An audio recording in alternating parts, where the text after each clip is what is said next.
Hi friends, ಎಲ್ಲರೂ ಹೇಗಿದ್ದೀರಾ? ಇವತ್ತು ಬಂದು ಬುಧವಾರ, ಟೈಮು 10:15 ಆಗ್ತಾಯಿದೆ. ಹಾಗೆ ವಿಡಿಯೋ ಸ್ಟಾರ್ಟ್ ಮಾಡೋಣ ಅಂತೇಳಿ ಬಂದಿದ್ದೀನಿ. ಹಾಗೆ ನಮ್ಮನ ಆಫೀಸು ಕೊಲೀಗ್ಸ್ ಇದ್ದಾರಲ್ಲ, ಅವರು ಮಣಿಪುರದವರು. ಆ ಸೈಡು ಯಾವುದೋ ಊರು ಗೊತ್ತಿಲ್ಲ, ಒಟ್ಟಲ್ಲಿ ಆ ಕಡೆಯವರು. ಅವರು ಆಫೀಸಲ್ಲಿ ಇರುವಂಥವ್ರಿಗೆ ಎಲ್ಲರಿಗೂ ಬ್ಲ್ಯಾಕ್ ರೈಸ್ ಏನಿದೆ ಅದನ್ನು ತಂದು ಕೊಟ್ಟಿದ್ದಾರೆ ಎಲ್ಲರಿಗೂ ಇಷ್ಟಿಷ್ಟೇ ಅಂತೆ. ಅಂದರೆ ಏನು ಹೇಳ್ತಾರೆ, ಒಂದು ಪಾವು ಅಂತ ಹೇಳ್ತಿರ್ತೀವಿ ನೋಡಿ, 4 kg ಎಲ್ಲರಿಗೂ ತಂದು ಕೊಟ್ಟಿದ್ದಾರೆ. ನಾನು ವೀಡಿಯೋದಲ್ಲಿ ನೋಡಿದೆ ಅಷ್ಟೇ, ಬ್ಲ್ಯಾಕ್ ರೈಸ್ ಅಂದರೆ ಯಾವ ಥರ ಇರುತ್ತೆ ಅಂತೇಳಿ. ರಿಯಲ್ಲಾಗಿ ನೋಡಿರಲಿಲ್ಲ. ಆಮೇಲೆ ಏನು ಮಾಡೋದು ಇದನ್ನು ಅಂತೇಳಿ ಯೋಚನೆ ಮಾಡುವಾಗ ಒಂದಷ್ಟು ವೀಡಿಯೋಸ್ಗಳೆಲ್ಲ ನೋಡಿದೆ. ಏನೇನಕ್ಕೆ ಯೂಸ್ ಮಾಡ್ತಾರೆ, ರೈಸು ಮತ್ತು ಗಂಜಿ ಅದಕ್ಕೆಲ್ಲ ಯೂಸ್ ಮಾಡ್ತಾರೆ. ನಾನು ರೈಸ್ ಮಾಡೋಣ ಅಂದ್ಕೊಂಡಿದ್ದೀನಿ. ಇವತ್ತಲ್ಲ, ಕೌಶಿನೂ ಬರಲಿ, ಯಾಕೆಂದರೆ ಅವನಿಗೂ ನೋಡಿರಲ್ಲ ಅಂದ್ಕೊಂಡಿದ್ದೀನಿ. ಅವನೆಲ್ಲಿ ನೋಡಿರ್ತಾನೆ, ಹೀಗೆ ವೀಡಿಯೋದಲ್ಲಿ ಅಷ್ಟೇ ನನ್ನ ಥರ ನೋಡ್ಕೊಂಡಿರ್ತಾನೆ. ಅದಕ್ಕೆ ಅವ್ನು ಬಂದಮೇಲೆ ಒಂದಿನ ಮಾಡಿಬಿಟ್ಟು ಖಾಲಿ ಮಾಡೋಣ ಅಂಥೇಳಿ. ಸೇಮ್ ಬ್ಲ್ಯಾಕ್ ರೈಸ್ ಅಂದರೆ ಈ ರೀತಿ ಇದೆ, ಕಾಣಿಸಿದೆ ನಿಮಗೆ ನೋಡಿ. ಈ ಥರ ಸೇಮ್ ಬ್ಲ್ಯಾಕ್ ಥರನೇ ಇದೆ. ತುಂಬ ಬ್ಲ್ಯಾಕ್ ಕಪ್ಪುಗೆಲ್ಲ ಇಲ್ಲ. ಬ್ಲ್ಯಾಕ್ ಅಂದರೆ ನಾವೇನಂತೀವಿ ಕಪ್ಪು ಅಂತ, ಸ್ವಲ್ಪ ಈ ಥರ ಬರುತ್ತೆ, ಲೈಟಾಗಿ ಬ್ಲ್ಯಾಕ್ ಕಲರ್ ಬರುತ್ತೆ. ಇಷ್ಟು ಕೊಟ್ಟಿದ್ದಾರೆ. ಅದರಲ್ಲಿ ಒಂದು 4 kg ಇರ್ಬೋದು. ಇದು ಡಯಟಿಗೆ ಮತ್ತು ವೆಯ್ಟ್ ಲಾಸ್ ಮಾಡೋರಿಗೆ ತುಂಬ ಒಳ್ಳೆಯದಂತೆ. ಓಕೆ, ಮಾಡ್ದಾಗ ತೋರಿಸ್ತೀನಿ. ನನಗೂ ಗೊತ್ತಿಲ್ಲ ಕುಕ್ಕರ್ಗೆ ಹಾಕಿ ಮಾಡಬೇಕಾ ಇಲ್ಲ ಪಾತ್ರೆಗೆ ಹಾಕಿ ಮಾಡಬೇಕಾ ಗೊತ್ತಿಲ್ಲ. ನೀವು ಯಾರಾದರೂ ಬ್ಲ್ಯಾಕ್ ರೈಸ್ನ ಯೂಸ್ ಮಾಡಿದರೆ ಯಾವ ಥರ ಮಾಡೋದು ಅಂತ ಕಾಮೆಂಟ್ಸ್ ಮಾಡಿ. ಮಾಮೂಲಿ ರೈಸ್ ಅಂದಮೇಲೆ ನನಗೆ ಅನಿಸಿರೋದು, ರೈಸ್ ಅಂದ ತಕ್ಷಣ ಮಾಮೂಲಿ ಅಲ್ವಾ, ಕುಕ್ಕರಲ್ಲಿ ಹಾಕ್ತೀವಿ, 1-2 ವಿಷಲ್ ಹಾಕಿಸ್ತೀವಿ. ಇಲ್ಲಿ ಆಫೀಸಲ್ಲಿ ಇರೋರು ಯಾರೋ ಹೇಳಿದ್ರಂತೆ, ಇದನ್ನು ನೆನೆಸಿ ಆಮೇಲೆ ಬೇಯೋದಕ್ಕೆ ಇಡಬೇಕು ಅಂತ ಹೇಳಿದ್ರಂತೆ. ಸ್ವಲ್ಪ ಲೇಟು ಬೇಯೋದು ಅಂತ ಏನೋ ಹೇಳಿದ್ರಂತೆ, ಗೊತ್ತಿಲ್ಲ ನನಗೆ. ನಾನು ಯೂಸ್ ಮಾಡಿದ್ಮೇಲೆ ನಿಮ್ಗೆ ಹೇಳ್ತೀನಿ ಯಾವ ಥರ ಆಯಿತು, ಹೌದಾ, ಚೆನ್ನಾಗಿ ಬೇಯಿಸ್ಬೇಕಾ, ನೆನೆಸ್ಬೇಕಾ ಏನು ಅಂತ ಹೇಳ್ತೀನಿ. ಓಕೆ, ನಾನು ಮಾಮಂಗೆ ಹೇಳ್ತಾ ಇದ್ದೆ, ನಿಮ್ಗೆ ಇಷ್ಟ ಇಲ್ಲ ಅಂದರೆ ರಾಗಿ ಮುದ್ದೆ, ಹೇಗಿದ್ರು ರಾಗಿ ಹಿಟ್ಟೆಲ್ಲ ಮಿಲ್ ಮಾಡ್ಸೋಕೆ ಹೋಗ್ತೀವಲ್ಲ, ಅದ್ರ ಜೊತೆಗೆ ಇದನ್ನ ಹಾಕ್ಬಿಟ್ಟು ಮಿಲ್ ಮಾಡಿಸ್ಬಿಟ್ರೆ ಆಯಿತು ಬಿಡಿ, ವೇಸ್ಟ್ ಅಂತೂ ಮಾಡಲ್ಲ ನಾನು.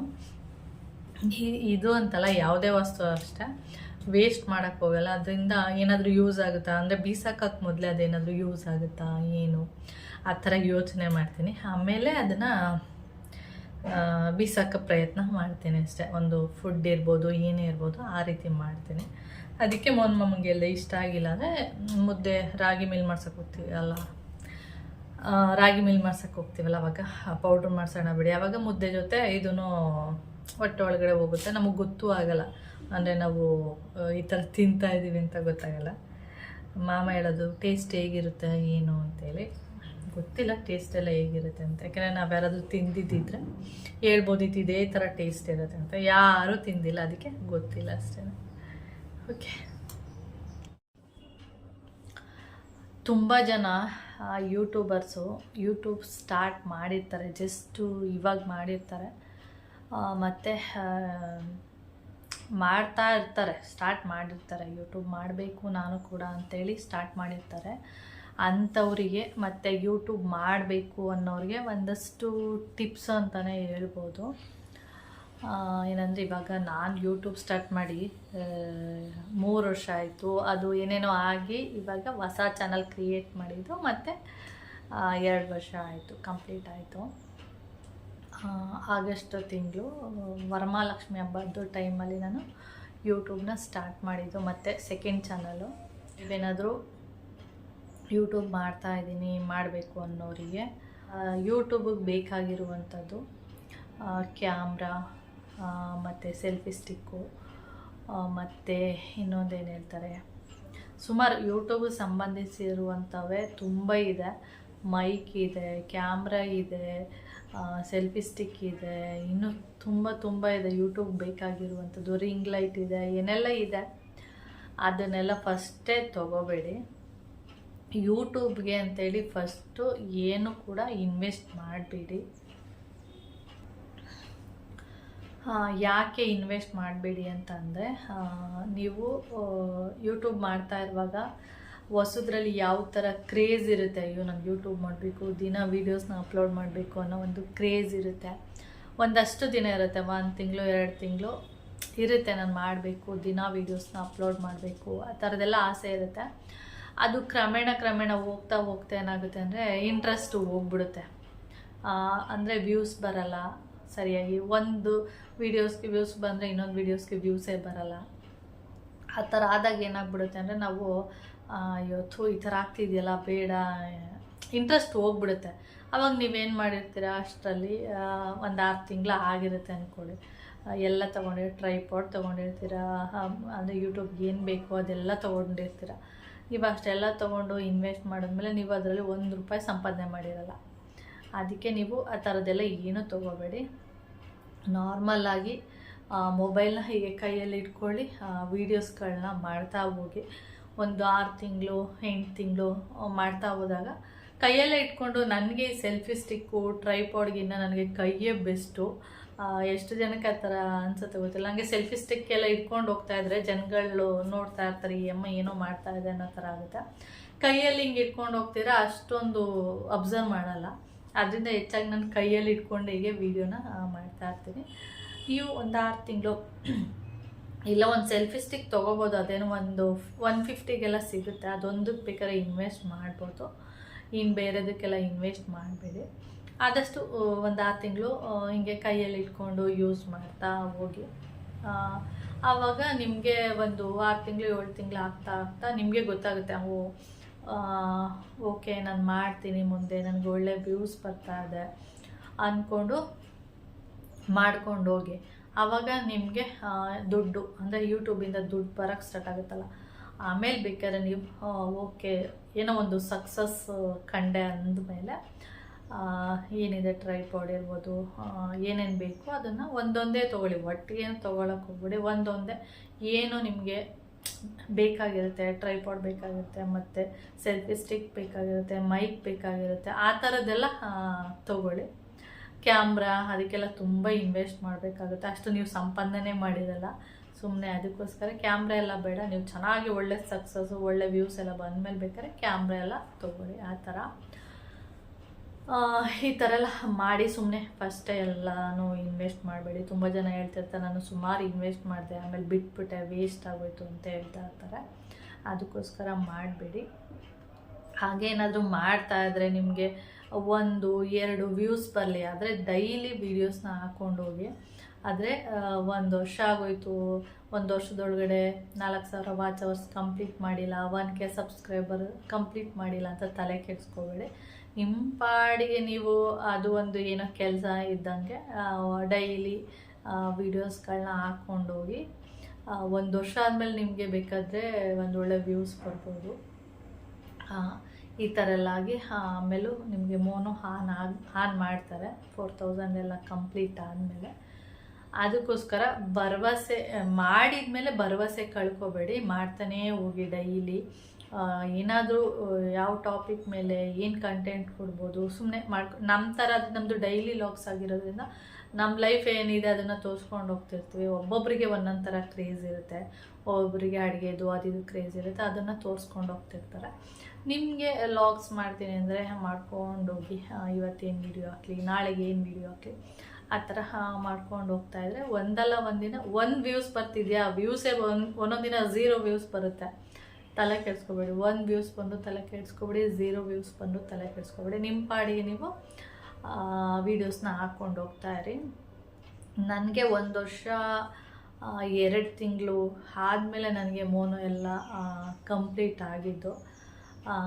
ಅದಕ್ಕೋಸ್ಕರ ನಿಮಗೆ ಒಂದೊಂದು ಸರಿ ಒಬ್ಬೊಬ್ರು ಏನು ಮಾಡ್ತಾರೆ, ಒಂದು 6 ತಿಂಗಳು 7 ತಿಂಗಳು ನೋಡ್ತಾರೆ, ಏನಾದರೂ ಅದು ಕಂಪ್ಲೀಟ್ ಆಗಿಲ್ಲ ಅಂದಾಗ ಅವ್ರು ಏನು ಮಾಡ್ತಾರೆ, ಮತ್ತೆ ಬೇರೆ ಚಾನಲ್ನ ಕ್ರಿಯೇಟ್ ಮಾಡ್ತಾರೆ, ಆಮೇಲೆ ಅವ್ರಿಗೆ ಸಕ್ಸಸ್ ಆಗಿರೋದು ಉಂಟು. ಆ ಥರ ಮಾಡ್ತೀನಿ ಅಂದರೆ ಮಾಡಿ, ಇಲ್ಲ ಇದರಲ್ಲೇ ಒಳ್ಳೆ ವ್ಯೂಸ್ ಬರ್ತಾ ಇದೆ ಅಂದರೆ ಅದನ್ನೇ ಕಂಟಿನ್ಯೂ ಮಾಡ್ಕೊಂಡು ಹೋಗೋದು ಒಳ್ಳೆಯದು.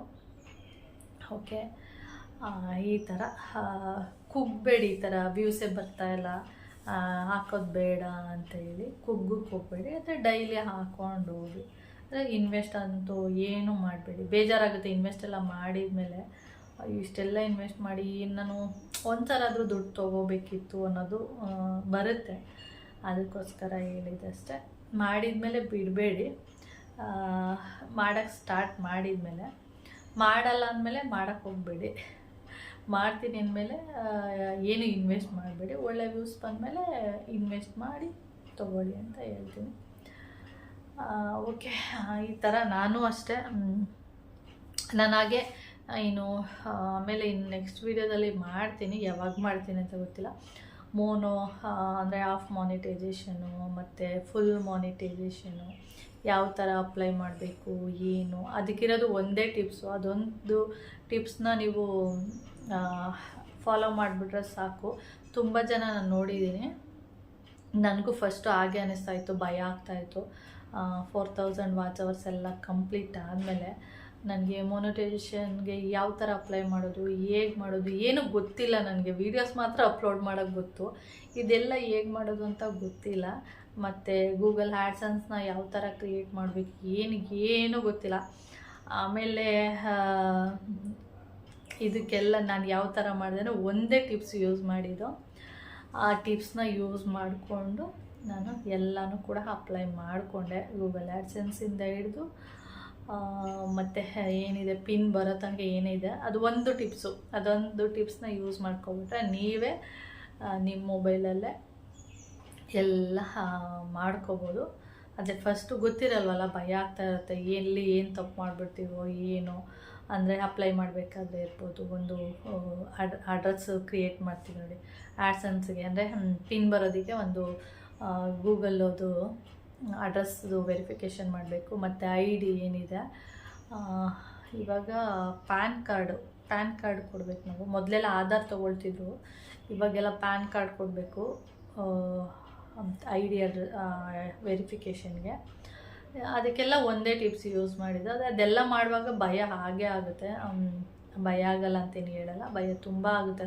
ಇಲ್ಲೇನು ತಪ್ಪು ಮಾಡಿಬಿಡ್ತೀವಿ ನಾವು. ಗೂಗಲ್ ಪಿನ್ ಬರೋ ತನಕ, ಗೂಗಲ್ ಪಿನ್ ಬಂದು ನಾವು ಅಕೌಂಟ್ಗೆ ಅದನ್ನೆಲ್ಲ ಲಿಂಕ್ ಮಾಡೋ ತನಕನೂ ಫುಲ್ಲು ಭಯ ಆಗ್ತಾ ಇರುತ್ತೆ. ಒಂದೊಂದು ಸ್ಟೆಪ್ ಇದೆಯಲ್ಲ ಅದು ಫಾಲೋ ಮಾಡಿಕೊಂಡು ಅದು ಕರೆಕ್ಟಾಗಿ ಬಂದುಬಿಟ್ರೆ ಖುಷಿಯಾಗ್ಬಿಡ್ತೀವಿ. ಅದು ಬರೋ ತನಕನೂ ಫುಲ್ಲು ಭಯ ಆಗ್ತಿರುತ್ತೆ. ಅದೇ ಟೆನ್ಷನ್ ತೊಗೋಬಾರ್ದು. ಈ ಗೂಗಲ್ ಪಿನ್ ಎಲ್ಲ ಬಂದಿಲ್ಲ ಅಂದರೆ, ಒಂದು ಸರಿ ಬಂದಿಲ್ಲ ಅಂದರೆ ಇನ್ನೊಂದು ಸರಿ ಅಪ್ಲೈ ಮಾಡಬೇಕು. ಅಂದರೆ ಅಡ್ರೆಸ್ ಸ್ವಲ್ಪ ಅದ್ರ ಬಗ್ಗೆ ಇನ್ನೊಂದು ಸರಿ ಬೇಕಾದ್ರೆ ವಿಡಿಯೋ ಮಾಡ್ತೀನಿ. ಯಾವ ಟಿಪ್ಸ್ನ ನಾನು ಯೂಸ್ ಮಾಡಿದೆ ಏನು ಅಂತ ಬೇಕಾದ್ರೆ ಹೇಳ್ತೀನಿ. ನಿಮ್ಗೆ ಏನಾದರೂ ಅದ್ರ ಬಗ್ಗೆ ಏನಾದರೂ ಒಬ್ಬೊಬ್ರಿಗೆ ಇರುತ್ತೆ ಕನ್ಫ್ಯೂಸು, ಆ ಥರದ್ದು ಏನಾದ್ರು ಇದ್ದರೆ ಕಾಮೆಂಟ್ಸ್ ಮಾಡಿ. ನನಗೂ ಏನು ಎಲ್ಲ ಗೊತ್ತಿದೆ ಅಂತ ಏನು ಹೇಳಲ್ಲ, ನನಗೆ ಗೊತ್ತಿರುವಷ್ಟನ್ನು ನಿಮಗೆ ಶೇರ್ ಮಾಡೋಕ್ಕೆ ಇಷ್ಟಪಡ್ತೀನಿ ಅಷ್ಟೇ. ಗೊತ್ತಿಲ್ಲ ಅಂದರೆ ನನಗೆ ಗೊತ್ತೇ ಇಲ್ಲ ಅಂತ ಹೇಳ್ತೀನಿ. ಗೊತ್ತಿದ್ದರೆ ಈಗ ಮಾಡಿ ಅಂತ ನಿಮಗೆ ಒಂದು ಸೊಲ್ಯೂಷನ್ ಕೊಡ್ಬೋದು ಅಷ್ಟೇ. ಓಕೆ ಫ್ರೆಂಡ್ಸ್, ಇದ್ರ ಬಗ್ಗೆ ಸುಮಾರು ಜನ ಹೀಗೆ ಯೂಟ್ಯೂಬಲ್ಲಿ ನೋಡ್ತಾ ಇರ್ತೀನಲ್ಲ, ಸುಮಾರು ಜನ ಕ್ರಿಯೇಟ್ ಮಾಡ್ತಾರೆ. ನೋಡಿಬೇಕಾದ್ರೆ ಅಬ್ಸರ್ವ್ ಮಾಡಿ, ಸುಮಾರು ಜನ ಕ್ರಿಯೇಟ್ ಮಾಡ್ತಾರೆ, ಒಂದಷ್ಟು ವೀಡಿಯೋಸ್ಗಳು ಮಾಡ್ತಾರೆ, ಮತ್ತು ಮಾಡಲ್ಲ, ಹಾಗೇ ಬಿಟ್ಬಿಡ್ತಾರೆ. ಆ ಥರ ಮಾಡ್ತಾರೆ. ಅದಕ್ಕೋಸ್ಕರ ನಾನು ಈ ಥರ ವೀಡಿಯೋ ಮಾಡಬೇಕು ಅಂತ ಅಂದ್ಕೊಂಡೆ, ಅದಕ್ಕೆ ಹೇಳ್ತಾ ಇದ್ದೀನಿ ಅಷ್ಟೇ. ಓಕೆ, ಇನ್ನೂ ಕೆಲಸ ಇದೆ, ಅದನ್ನು ಸ್ಟಾರ್ಟ್ ಮಾಡೋಣ ಬನ್ನಿ. ಓಕೆ, ನಮ್ಮ ಗುಮ್ಮಿ ನೋಡಿ ಚೇರ್ ಮೇಲೆ ಹೋಗಿ ಮಲ್ಕೊಂಡಿದ್ದಾಳೆ. ಕಾಣಿಸಲ್ಲ, ಕಾಣಿಸಿದ್ಯಾ? ಬೆಳಕಿಗೆ ಏನು ಕಾಣಿಸೋದೆ ಗುಮ್ಮ? ಬೆಳಕಿದೆ ನೋಡಿ, ಅದಕ್ಕೆ ಕಾಣಿಸ್ತಾ ಇಲ್ಲ. ನಿಧಾನ ಕಾಣಿಸುತ್ತೆ. ಇವಾಗ ನೋಡಿ ಕಾಣಿಸ್ತದೆ. ಬೆಳಕಿಗೆ ಆ ಥರ ಕಾಣಿಸಲ್ಲ. ಇವತ್ತು ಸ್ವಲ್ಪ ಬಚ್ಚಲ ಮನೆ ಎಲ್ಲ ತೊಳೆದೆ, ನೀಟಾಗಿ ಅದೆಲ್ಲ ಉಜ್ಜಿ ಎಲ್ಲ ತೊಳೆದಿದ್ದೀನಿ. ಉಜ್ಜಿ ತೊಳೆದ್ರೆ ನೋಡಿ ಆ ಥರ ಎಲ್ಲ ಇದಾಗುತ್ತೆ. ಏನಂದರೆ ಹಳೇದು ಗ್ರೇ ಕಲರ್ ಇದೆಯಲ್ಲ ಅದು ಕಾಣಿಸೋದಕ್ಕೆ ಸ್ಟಾರ್ಟ್ ಆಗುತ್ತೆ. ಉಪ್ಪು ನೀರಾಗಿರೋದ್ರಿಂದ ವೈಟ್ಗೆ ಪ್ಯಾಚಸ್ ಥರ ಕಾಣಿಸುತ್ತೆ ಅಷ್ಟೇ. ಓಕೆ, ಅದಾದಮೇಲೆ ನೆಕ್ಸ್ಟು ಇವತ್ತು ಬೆಳ್ಳಿ ದೀಪಗಳನ್ನೆಲ್ಲ ತೊಳೆದು ವೀಡಿಯೋನ ಅಪ್ಲೋಡ್ ಮಾಡಿದ್ದೀನಿ. ಯಾರೆಲ್ಲ ನೋಡಿಲ್ಲ ಅವರು ನೋಡ್ಬೋದು. ತುಂಬ ಚೆನ್ನಾಗಿ ಹೋಗುತ್ತೆ. ಎಷ್ಟೇ ವರ್ಷದ್ದು ಹಳೆ ಕೊಳೆ ಇದ್ರೂ ಕೂಡ ಎಲ್ಲ ಹೋಗುತ್ತೆ, ಸ್ವಲ್ಪನೂ ಕೂಡ ಗಲೀಜು ಉಳ್ಕೊಳ್ಳಲ್ಲ, ಅಷ್ಟು ನೀಟಾಗಿ ಹೋಗುತ್ತೆ. ಹಿಂಗೆ ಸ್ವಲ್ಪ ಡಿಪ್ ಮಾಡೋದು ಮತ್ತು ತೆಗೆದು ನೋಡಿದ್ರೆ ಸಾಕು ದೀಪ ಅಷ್ಟು ಪಳಪಳ ಅಂತ ಇರುತ್ತೆ. ನನಗಂತೂ ಅದನ್ನು ತರಿಸಿ ತುಂಬಾ ಖುಷಿ ಆಯಿತು. ಆದರೆ ಇಲ್ಲಿ ಈ ಥರ ನಿಮ್ಗೆ ಕಾಣಿಸ್ತಿರ್ಬೋದು, ಒಂದು ನಿಮಿಷ ನೋಡಿ, ಈ ಥರ ಅದು ತೊಳೆದಿದ್ದೀನಲ್ಲ, ಅದು ನೋಡಿ ಇಲ್ಲಿ ಈ ಥರ ಬಿಳಿ ಥರ, ಅಂದರೆ ಲೆಮನ್ ಹಿಂಡಿದಾಗ ಯಾವ ಥರ ಆಗುತ್ತೆ ಆ ಥರ ಆಗುತ್ತೆ. ಅಷ್ಟು ಬಿಟ್ಟರೆ ಕೈಗೂ ಕೂಡ ಏನು ಎಫೆಕ್ಟ್ ಏನೂ ಆಗಲ್ಲ. ಏನಾದರೂ ಒಬ್ಬೊಬ್ಬರಿಗೆ ಕೈಗೇನಾದರೂ ಹಾಕಿದ್ರೆ ಅದು ಟಚ್ ಆದರೆ ಏನಾದ್ರು ಆಗುತ್ತೇನೋ ಅಂತ ಅಂದ್ಕೊಂಡಿರ್ತಾರೆ, ಏನೂ ಪ್ರಾಬ್ಲಮ್ ಆಗಲ್ಲ. ನೋಡಿ ಈ ಥರ ಬಿಳಿ ಆಗುತ್ತೆ ಅಷ್ಟೇ. ನಿಂಬೆಹಣ್ಣು ಡ್ರಾಪ್ ಹೇಗೆ ಬಿದ್ದಾಗ ಏನಾಗುತ್ತೆ ಆ ಥರ ಆಗಿರುತ್ತೆ. ಓಕೆ, ಇವತ್ತು ತೊಗರಿಕಾಯಿ ಹುಳಿ ಮಾಡಿದ್ದೀನಿ. ಕೌಶಿ ಫೇವ್ರೇಟ್ ಸಾಂಬಾರು ಅದು ತೊಗರಿಕಾಯಿ ಹುಳಿ. ಅವನು ಸುಮಾರು ಒಂದು 8:15 ಫೋನ್ ಮಾಡಿದ್ದೆ, ಆವಾಗ ನಾನು ಅದ್ರದ್ದು ಸಾಂಬಾರು ಮಾಡ್ತಾಯಿದ್ದೆ. ಅವಾಗ ಹೇಳ್ತಾ ಇದ್ದೆ, ಕೌಶಿ ಇವಾಗ ತಾನೇ ನಿನ್ನ ನೆನೆಸ್ಕೊಂಡೆ, ಯಾಕೆ ಅಂದರೆ ನಿನ್ನ ಫೇವ್ರೇಟ್ ಸಾಂಬಾರು ಮಾಡ್ತಾಯಿದ್ದೀನಿ ತೊಗರಿಕಾಯಿ ಹುಳಿ ಅಂತ ಹೇಳ್ತಾ ಇದ್ದೆ. ಹೌದಾ ಅಂತ ಕೇಳ್ತಾ ಇದ್ದೆ. ಹಾಗೆ ಅವನು ಕಾಫಿ ಎಲ್ಲ ಆಯ್ತಮ್ಮ, ಇವಾಗ ತಿಂಡಿಗೆ ಹೋಗಬೇಕು, ತಿಂಡಿ ತಿನ್ಕೊಂಡು ಮತ್ತು ಅಲ್ಲಿ ಡಾಕ್ಟರ್ಸು ಅಂದರೆ ಡಾಕ್ಟ್ರೆಲ್ಲ ಬಂದಿದ್ದಾರಂತೆ. ಯಾಕೆಂದರೆ ಅಲ್ಲಿ ಒಂದು ಕ್ಯಾಂಪ್ ಇಟ್ಟಿದ್ದಾರೆ. ಒಂದು ಕ್ಯಾನ್ಸರ್ ಬಗ್ಗೆ ಒಂದು ಕ್ಯಾಂಪ್ ಇದೆ, ಇನ್ನೊಂದು ಕಣ್ಣಿನ ಬಗ್ಗೆ, ಅದೂ ಕೂಡ ಫ್ರೀಯಾಗಿ ಚೆಕಪ್ ಎಲ್ಲ ಮಾಡ್ತಾರೆ. ಆ ಥರ 2 ಕ್ಯಾಂಪ್ ಇದೆ. ಅಲ್ಲಿ ಡಾಕ್ಟರು ಅವರೆಲ್ಲ ಅಲ್ಲೇ ಇದ್ದಾರಂತೆ. ಅವರಿಗೆ ಹೀಗೆ ಸಣ್ಣ ಪುಟ್ಟ ಹೆಲ್ಪ್ಗಳೆಲ್ಲ ಇರುತ್ತಲ್ಲ, ಅದನ್ನೆಲ್ಲ ಮಾಡ್ತೀವಿ ನಾವು ಎಲ್ಲರೂ ಅಂತ ಹೇಳ್ತಾ ಇದ್ದ. ಇವಾಗ ಊಟ ಮಾಡಿಕೊಂಡು ಮತ್ತು ಆ ಕ್ಯಾಂಪ್ ಹತ್ರ ಮತ್ತು ಮನೆಗೆ ಹೋಗ್ಬಿಟ್ಟು ಅವ್ರನ್ನೆಲ್ಲ ಕರ್ಕೊಬರ್ಬೇಕಂತ. ಆ ಕ್ಯಾಂಪ್ ಹತ್ರ ಅಂದರೆ ಬನ್ನಿ ಈ ಥರ ಇದೆ ಅಂತ ಮಕ್ಕಳು ಮನೆ ಹತ್ರ ಎಲ್ಲ ಹೋಗ್ಬೇಕಂತೆ ಹೇಳ್ತಾ ಇದ್ದ. ಅಮ್ಮ ಅದು ಚಿಕ್ಕ ಊರಮ್ಮ ಅಂತ ಹೇಳ್ತಾ ಇದ್ದ. ಬಂದಮೇಲೆ ಕೇಳಬೇಕು ಯಾವ ಥರ ಇತ್ತು ಎಕ್ಸ್ಪೀರಿಯೆನ್ಸು ಅಂಥೇಳಿ. ಯಾಕೆಂದರೆ ಮನೇಲಿದ್ದಾಗಂತೂ ಯಾವುದೇ ಕೆಲಸಗಳು ಏನೂ ಮಾಡಲ್ಲ. ನಾನಿಲ್ಲ ಅಂದಾಗ ಅಥವಾ ಹುಷಾರಿಲ್ಲ ಅನ್ನೋ ಟೈಮಲ್ಲಿ ಕಸ ಗುಡಿಸೋದು, ಒರೆಸೋದು ಆ ಥರದ್ದೆಲ್ಲ ಮಾಡ್ತಾನೆ, ಪಾತ್ರೆನೂ ಕೂಡ ತೊಳಿತಾನೆ. ಆದರೆ ಇವಾಗ ಅಂದರೆ ರೋಡೆಲ್ಲ ಗುಡಿಸೋದು ಮತ್ತು ಅಲ್ಲಿ ಚರಂಡಿ ಹತ್ರ ಗಲೀಜೆಲ್ಲ ಇರುತ್ತೆ. ಮತ್ತು ಗಲೀಜು ಅಂದರೆ ಗಿಡಗಳೇನಾದರೂ ಬೆಳ್ಕೊಂಡಿರುತ್ತಲ್ವ ಅದನ್ನೆಲ್ಲ ಕ್ಲೀನ್ ಮಾಡಿಸೋದು ಒಂಥರ ಎಕ್ಸ್ಪೀರಿಯೆನ್ಸು. ಅದೆಲ್ಲ ಅವ್ರಿಗೆ ಆಗಬೇಕು. ನಾವು ಬಾಯಲ್ಲಿ ಹೇಳೋದಕ್ಕೂ ಅವರು ಅನುಭವಿಸೋದಕ್ಕೂ ತುಂಬ ವ್ಯತ್ಯಾಸ ಇರುತ್ತೆ. ಆವಾಗಲೇ ಅಯ್ಯೋ ನಾನು ಆ ಥರ ಮಾಡಿದ ಏನೋ ಒಂಥರ ಎಕ್ಸ್ಪೀರಿಯೆನ್ಸ್ ಆಗುತ್ತೆ. ಮತ್ತು ಹೊಸ ಊರು, ಹೊಸ ಜಾಗ, ಒಂಥರ ಟ್ರಿಪ್ ಇದ್ದಂಗೆ ಇರುತ್ತೆ. ಅದಕ್ಕೆ ಅವನು ಎಂಜಾಯ್ ಮಾಡಲಿ, ಆ ಥರದ್ದು ಕೂಡ ಎಂಜಾಯ್ ಮಾಡಬೇಕು. ಬರೀ ಟ್ರಿಪ್ ಒಂದೇ ಎಂಜಾಯ್ ಮಾಡಬೇಕಂತೇನಿಲ್ಲ, ಈ ಥರದ್ದು ಎಂಜಾಯ್ ಮಾಡಲಿ ಅಂತೇಳಿ ನಾನು ಇಷ್ಟಪಟ್ಟು ಕಳಿಸಿದ್ದೀನಿ. ಮಮ್ಮನಿಗೆ ಅಷ್ಟು ಇಷ್ಟ ಇಲ್ಲ. ಅಲ್ಲೇ ಭಯ ಅವ್ರಿಗೆ ಏನಾದರೂ ಆಗಿಬಿಟ್ರೆ ಅಲ್ಲೆಲ್ಲ ಯಾವುದೋ ಊರು, ಯಾವುದೋ ಜನ, ಒಂಥರ ಆ ಥರ ಅವರಿಗೆ ಆ ಥರ ಫೀಲ್ ಆಗ್ತಿರುತ್ತೆ. ಫೋನ್ ಇಲ್ಲ, ಸುಮಾರು ಜನ ಫೋನ್ ಎತ್ಕೊಂಡು ಹೋಗಿದ್ದಾರೆ. ಇವನು ಫೋನ್ ಎತ್ಕೊಂಡು ಹೋಗೋಕ್ಕೆ ಮಾಡ್ದ. ಆಮೇಲೆ ಅಲ್ಲೇನಾದ್ರು ಸುಮ್ಮನೆ ಹಾಳಾಗೋದು ಅದೆಲ್ಲ ಮಾಡಿದ್ರೆ ಸುಮ್ಮನೆ ಬಯಸ್ಕೊತೀಯ, ಬೇಡ ಫೋನ್ ಇಟ್ಟೋಗು. ಏನಾದ್ರು ಫೋನ್ ಮಾಡಬೇಕಂದ್ರೆ ಯಾರಾದರೂ ತಂದಿರ್ತಾರೆ, ಅವ್ರ ಹತ್ರ ಇಸ್ಕೊಂಡು ಫೋನ್ ಮಾಡಿಲ್ಲ ಅಂದರೆ ಸರ್ ಹತ್ರ ಇಸ್ಕೊಂಡು ಮಾಡು ಅಂತ ಹೇಳಿದ್ದೀನಿ. ಅದಕ್ಕೆ ಹೀಗೆ ಹುಡುಗರು ಸುಮಾರು ಜನ ತಂದಿದ್ದಾರಂತ, ಹೀಗೆ ಕದ್ದು ಮುಚ್ಚಿ ಫೋನ್ ಮಾಡೋದು. ಅದಕ್ಕೆ ಒಂದು ಫ್ರೆಂಡ್ ಮೊಬೈಲಿಂದ ಮಾಡಿದ್ದ. ಈ ಥರ ಎಲ್ಲ ಇದೆ ಅಮ್ಮ ಅಂತೇಳಿ. ಅದಕ್ಕೆ ಮಮ್ಮನಿಗೆ ಅಯ್ಯೋ ನಾನು ಒಂದಿನ ನಿನ್ನೆ ಫೋನ್ ಮಾಡಿಲ್ಲ, ಮೊನ್ನೆ ಮಾಡಿದ್ದ. ಅದಕ್ಕೆ ಅಯ್ಯೋ ರಾತ್ರಿ ಬಂದ್ಬಿಟ್ಟು ಹೇಳ್ತಾರೋ ಅಯ್ಯೋ ನನ್ನ ಮಗ ಫೋನೇ ಮಾಡಿಲ್ಲ ಅಂತ ಹೇಳ್ತಾಯಿದ್ರು. ಅದಕ್ಕೆ ನಾನು ಹೇಳ್ತಾ ಇದ್ದೆ ಇವತ್ತು ಫೋನ್ ಸಿಕ್ಕಿಲ್ವೇನೋ ಬಿಡಿ, ಮತ್ತು ಹೆಂಗಿರುತ್ತೆ ಅಲ್ಲಿ ಸಿಚುವೇಶನ್ಗಳು ಗೊತ್ತಿಲ್ವಲ್ಲ, ಅದಕ್ಕೆ ಅದು ಒಂದು ಸಲ ಅದು ಫೋನ್ ಮಾಡಬೇಕಿತ್ತಲ್ವ ಅವನು ಅಂತೆಲ್ಲ ಹೇಳೋದು. ಅವರಿಗೆ ಸ್ವಲ್ಪ ಭಯ, ನನಗೆ ಆ ಥರ ಎಲ್ಲ ಏನೂ ಭಯ ಇಲ್ಲ. ಹೋಗಲಿ, ಒಂದು ಹೊಸ ಎಕ್ಸ್ಪೀರಿಯೆನ್ಸ್ ಮಾಡಲಿ, ಅವ್ರಿಗೂ ಗೊತ್ತಾಗಬೇಕು ಯಾವ ಥರ ಇರುತ್ತೆ ಲೈಫು ಅಂತೆಲ್ಲ ಅಂತ ನಾನು ಅನ್ಕೋತೀನಿ. ಆದರೆ ಅವ್ರು ಆ ಥರ ನನ್ನ ಮಗ ಕಷ್ಟ ಆಗ್ಬಿಡ್ತೀನೋ, ಅಲ್ಲಿ ಹೆಂಗಿರ್ತಾನೋ ಏನು ಆ ಥರನೇ ಥಿಂಕ್ ಮಾಡ್ತಿರ್ತಾರೆ. ಓಕೆ, ಆಮೇಲೆ ವಿಡಿಯೋನ ಕಂಟಿನ್ಯೂ ಮಾಡ್ತೀನಿ. ಗುಮೋ ಬಾ ಬಾದಾಮ್ ಖಾಲಿಯಾಗಿತ್ತು, 1-2 ಇದೆ, ಅದಕ್ಕೆ ತರಿಸಿದ್ದೀನಿ ಬಾದಾಮ್. ಓಕೆ, ಹಾಗೆ ಬೆಕ್ಕಿಗೆ ಮಧ್ಯಾಹ್ನ ಚಿಕನ್ ಕಾಲು ಖಾಲಿಯಾಗಿತ್ತು. ಅದಕ್ಕೆ ಮಾಮನಿಗೆ ಹೇಳಿದೆ ಹೋಗ್ಬಿಟ್ಟು ಚಿಕನ್ ಕಾಲು ತೊಗೊಬನ್ನಿ ಅಂತೇಳಿ. ಸುಮ್ಮನೆ ಹೋಗ್ಬಿಟ್ಟು ಚಿಕನ್ ಕಾಲು ಕೊಡಿ ಅಂದರೆ ಅವ್ರಿಗೂ ಒಂಥರ ಅನಿಸುತ್ತೆ. ಅದಕ್ಕೆ ಮೊನ್ನಮ್ಮ ಒಂದು 1/2 kg ಚಿಕನ್ ತಂದಿದ್ದಾರೆ.